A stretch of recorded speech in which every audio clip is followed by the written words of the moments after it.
Hey everybody, so I know it's been a while since we've done anything with the trailer or updated y'all, but we have been doing what we can, and that came to an abrupt stop when we needed welding done.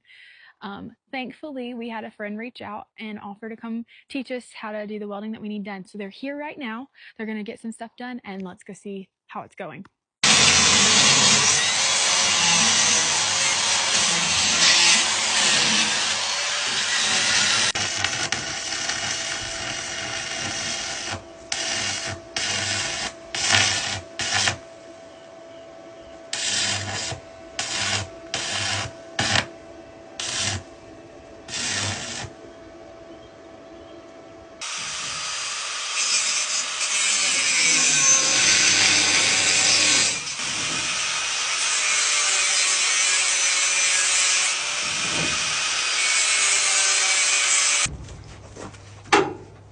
There we go.